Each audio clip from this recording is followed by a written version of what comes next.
My apologies as something happened to the program and the Zoom recording was stopped. So this is the continuation of the attachment theory that we're discussing in part one.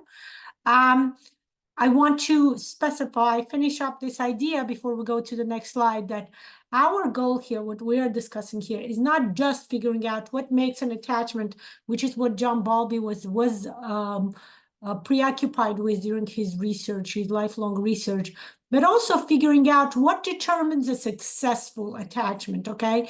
Because behaviorists were saying that it was food.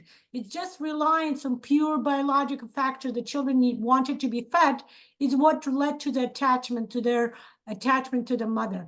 However, what John Bowlby and further researchers have found, what they were demonstrating is that it's not just physical, biological need to be fed, but also the need for nurturance, responsiveness, the need to present other aspects of who we are, which is, of course, emotional, mental, spiritual connection, all together, all of them, creating a successful, a positive successful attachment, positive attachment that will create further on happy, successful adults.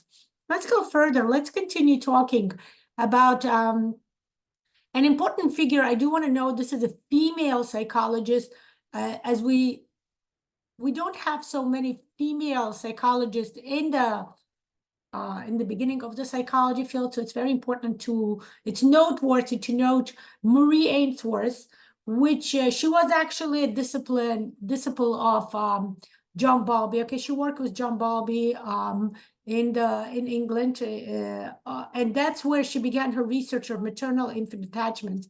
Pay attention to her birth date. She was born in 1913. She died in 1999. Again, not so long ago, okay? We can consider her, and she's considered a contemporary psychologist, a contemporary researcher.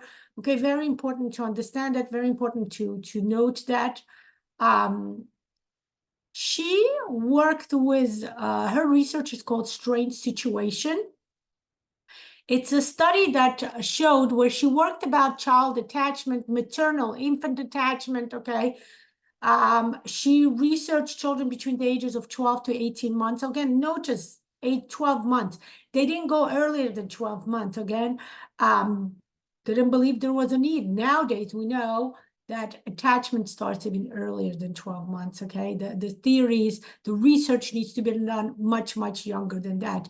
But her specific research field group were done on ages 12 to 18 months, and they were put in a situation where they were briefly left alone, and then they were reunited with mothers, and they were observed on their social cues and their social factors.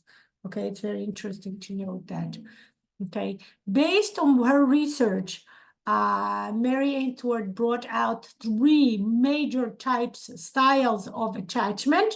Later on, researchers Main and Solomon added a 4th attachment. And this is what we know now. There are 4 major attachment styles. The first attachment style is the optimal attachment style. This is what we all strive to get. This is what we want our children to become, right? To have a secure, to have a secure trust in the world, to have a secure attachment style. A person is able to convey their feeling comfortably and honestly. A person can manage their emotions very well. They do not have a fear of abandonment. They do not have a fear of socialization, a fear of connection, a fear of interaction with somebody else. The next 3 are kind of built upon each other, okay? They grow in sequence, okay? The first style is anxious. The person feels constantly alone. The person thinks that nobody cares about me. The person seeking attention, it's interesting to know. At this stage, it's seeking attention, but it's also kind of avoiding attention, okay? It's like, I want attention, but once they get attention, they try to do everything they can not to get it, to like get away from attention. So that's what it is, anxious, okay? Avoidant is what I was telling you, building upon, okay? If you're anxious, people want a lot of attention, and avoidant, they may want attention, but once they get it, they don't want it, they avoid it, they try to get away from extra attention. They think that they're self-sufficient, they believe that the emotional connections are not necessary to do well, okay? They're saying, I'm fine all by myself. They're seeking, deliberate seeking loneliness and being alone, as a form, as a type of social interaction. And then there is disorganized, okay? Disorganized is saying, I do not trust anybody. Based on my past experiences, I will decide that I want to stay away from all types of unnecessary social interaction. If there is a necessity for social interaction, I will go if necessary, but I will be there only as much as I need to be, and then I will stay away. Avoiding, don't want to fall into that pit again, okay? They grow in each other. Our optimal style, what we're doing in the ReParenting course, is going through the attachment period again and connecting, securing, bringing necessary resources so we can get to the secure, optimal way. A very important research was done by, I would say, one of, very most famous developmental psychologist known as Harry Harlow. He did, he's known as a monkey psychologist, monkey researcher, right? He did a research on maternal deprivation, okay? He basically, it was done again in the 50s and the 60s. Nowadays, it would be considered to be, by the way, unethical to do this. But back then, this is what he did. He separated newborn infant baby monkeys, okay, rhesus monkeys, from their natural habitat, from their mothers. They were put in a cage with two types of wire, pretend mother monkeys. They are made out of wire. One had a bottle of milk attached to it. Another had, the second one had soft clothes attached to it. So when baby monkeys were hungry, they would go and drink the milk. Again, satisfy their hunger. Remember the behaviorist theory that they believe that the only reason children developed attachment is because of the hunger issue. Okay, and if they needed nurture and care, they would come and they would rub themselves on the soft claws on the second monkey, the one that didn't have the milk but had the soft claws. Okay. This research was ended very sadly because when those monkeys, once they grew up, were put back in the group setting, they didn't know how to socialize with other monkeys. They weren't able to form what we call families, human terms of family. They weren't able to connect to another monkey to produce offspring. Some of the monkeys would have bouts of aggressiveness, bouts of, they didn't know how to handle themselves emotionally, okay? This was a very, very important research showing that children need definitely more, babies, children, infants need more than just food nurturing, being fed, definitely need more than just even being picked up, but rather connecting emotionally, showing expressions, emotions, connecting verbally, talking to babies, connecting mentally, okay, discussing, having a monologue that's like, even though it looks like a monologue, but it's like as if it's a dialogue, talking to babies as if you're hearing something bad. I was recently watching a movie where I think the guy was like a physicist or something, right? And he had to take care of the baby. So he was doing a research on the paper and he was reading out loud the research of the paper, right? This really complicated physics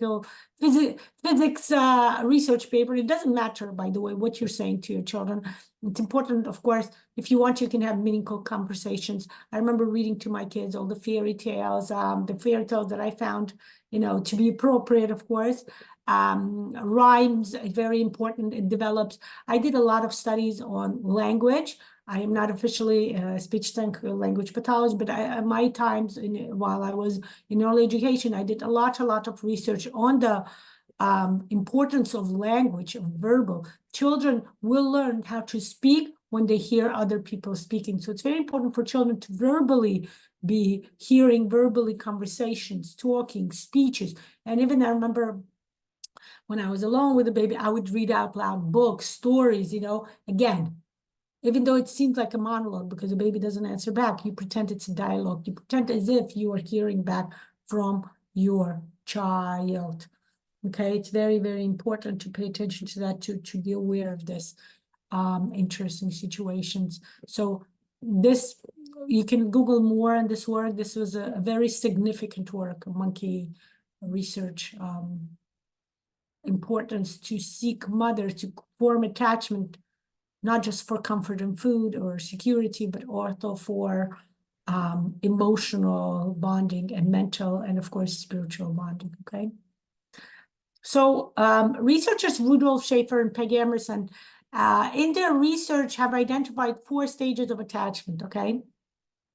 The first stage was called pre-attachment, birth to 6 weeks. I want to bring a disclaimer here. It says birth. Nowadays, it is a known fact. After Stanislav Grof did his work on perinatal development, we actually go further. We say pre-attachment starts from, nowadays they say it's 2nd trimester. My opinion, based on the research I've seen, based on the research I've done, it's actually more than that. We discussed it in the conception. We discussed that it happens as soon as the soul enters the womb. As soon as pregnancy starts, that's where the pre-attachment starts, okay? We talked about it in the conception stage, the stage where the soul of the baby, of the child, makes an agreement with the souls of the parents, okay?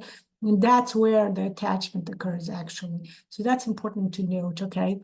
In the pre-attachment, again, the pregnancy, 2 to 6 weeks, babies show there's no visible signs of attachment. Babies will not, there is no smile. Smile developing happens around 4 to 6 weeks, by the way. And so before 4 weeks, you can't even notice, you don't know whether the child needs attachment. You don't know whether the child needs it, right? That's why they say it's actually instinctual for mothers, right? The instinctual pick up the baby, hold the baby, even if it doesn't have to do with feeding. You will hold the baby, you will talk to the baby, you will connect to the baby. It's an instinctual behavior on the behalf of the mother, right? Indiscriminate stage is 6 weeks to 7 months, okay? Babies start between 6 weeks and 7 months, by the way. They start smiling, they start laughing. There's no other verbs yet except laughing and smiling. There is physical development, gross motor development. Their babies start turning around. Babies start holding their head and turning around, developing the neck. Babies start turning over their bodies. Some babies will start crawling or pre-crawling, right? Where they get on the knees and the hands and they start rocking. They make him even start the crawling or the creeping, where they try crawling, but they're laying down, they're not sitting up, okay? Infants begin to show preference for their primary caregiver. They get happy when mother picks up. They don't get so happy if somebody else. If the father is long enough, is a lot in the picture, they will be happy. They will show preference for the father or a secondary type of a caregiver, okay? Remember, everything I say here, I present from the terms of the course. You adapt everything I say to your value system, okay? Then comes the 3rd stage, which is discriminate, which is 7 and plus months. Infant actually shows strong attachment to a specific caregiver. They start something called stranger anxiety. They don't like when somebody they don't know pick them up. They don't like when somebody other than their primary caregiver, in many cases, the mother, it might be also primary babysitter, picks them up. They don't like it. They express displeasure. They start crying and screaming.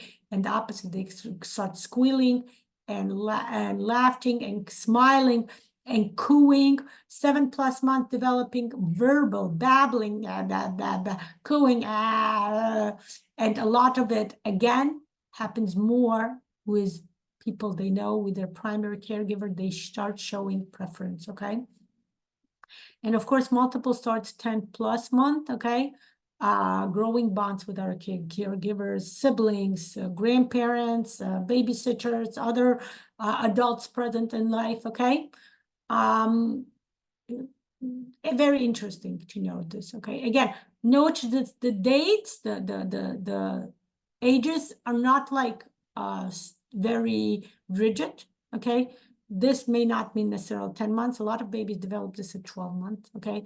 A lot of babies develop this, it's 2 months to like 7-8 months, okay? 2 weeks, 2 months to 7-8 months, okay? Just be aware that the dates are movable.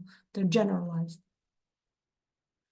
Very important to know there are 2 important factors that influence attachment development within babies, okay? 1, actual opportunity for attachment. Children who are not exposed to primary caregiver figures, such as children in orphanage, children in foster care, okay? If they're not given an opportunity to develop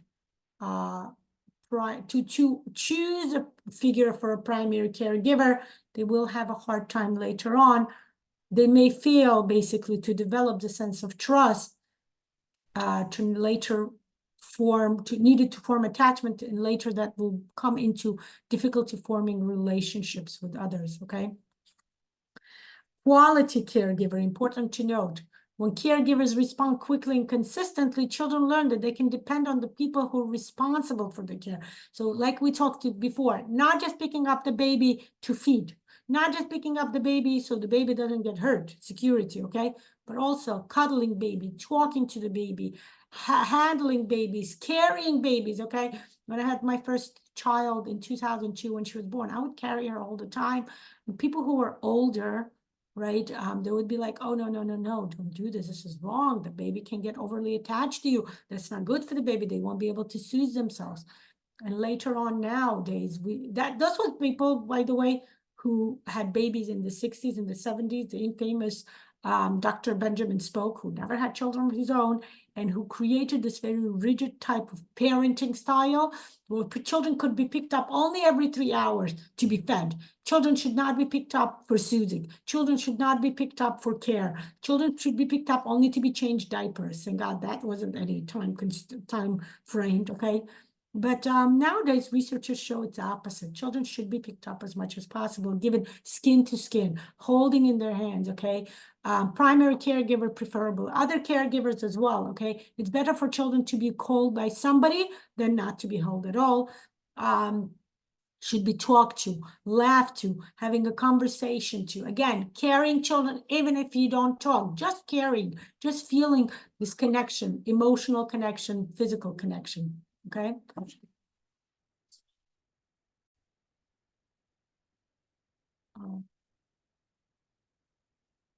And it's important to carry children. Again, going further in the way adults, what you're going to see in adults as part of those 4 major attachment styles, how would this be kind of demonstrated within adults or also children, okay? Yeah. Secure, you will see confident, reciprocal, non-reactive, not overly reactive, resilient, right? I write a lot about grit on my social media now. By the way, welcome to read on my Facebook. I've been writing the whole month of February about grit, which is developing resilience, developing perseverance, okay? Passion for something and going forward to become successful, okay? Anxious, preoccupied style of attachment. Children or adults will express emotional hunger, fantasy bond, right? Lack of nurturing, turbulence, okay? Fearful, avoidant, are constantly internal conflict. Do I do this? Do I not? You know, there's this pop culture thing where you have this kind of devil and angel, one figure on the right shoulder, one figure on the left shoulder, somebody telling you to do positive, somebody telling you to do negative, okay? Being dramatic, being unpredictable, being ambivalent, and the dismissive avoiding style, preferring isolation, also having ambiguity, not sure, do I want it, do I not, ambivalence, being emotionally distant.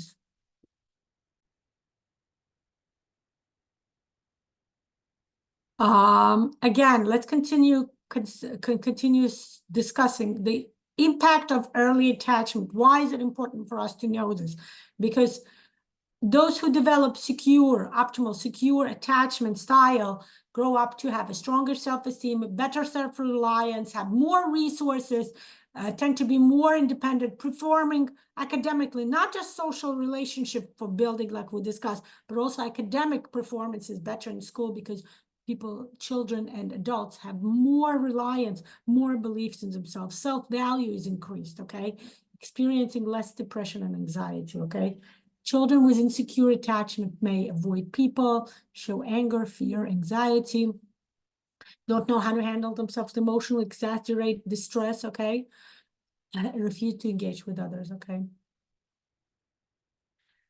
The following are 2 major types. They're different, but the 2 major types of attachment disorders. One is called reactive attachment disorder, RAD. It occurs when children do not form healthy bonds with caregivers. Okay, avoid the major caregiver figure is absent. It occurs also when early childhood neglect or abuse, and it results in problems with emotional management and patterns of withdrawals from caregivers, okay? The next one is disinhibited social engagement disorder, DSED, occurs when children experience traumatic, stressful, abandonment, abusive situation, neglectful situations in early childhood. It's characterized by a lack of inhibition around strangers. It's actually kind of the opposite. Instead of, if over here they kind of withdraw, over here they're looking for that type of care. They're looking for attachment, but they don't know how to make it, or they look at, basically they're not aware of social boundaries. They're not aware of their own boundary. They're not aware of other people's boundaries. They may excessively try to approach other people, right? So it's important to be aware of it. This may lead to depression, aggressive behavior, low self-esteem, eating disorders, stress, anxiety, alcohol, drug abuse, having behavior problems in school, not being capable of building meaningful relationships. In the reparenting course is exactly what we are working with. If you're experiencing any of this, welcome to the reparenting course, where we actually will work with remedying, with connecting, with kind of recreating the early opportunities for attachment, creating a, giving resources to create optimal, secure attachment with the primary caregiver. We meet on 10 Thursday. We started on February 8th. We had 2 sessions. The third session will take place tomorrow. You can watch it in recording. A lot of people watching recordings. We meet live every Thursday at 12 p.m. EST until April 11. The special introductory price, it was $128 until the course started on February 8th. Now I believe it's $178 or $188. Go to my website, NeuroGraphicUSA.com or LanaShalom.com. Look it up, look at details. I made a separate video where I discuss the content of the course. If that's what you're interested, go to my YouTube channel, Lana Shalom, and watch it there, or go to one of this website and see the description in the course. Okay, thank you for joining me. Thank you for joining me to learn more about this important theory and thought within the psychology field called the attachment theory.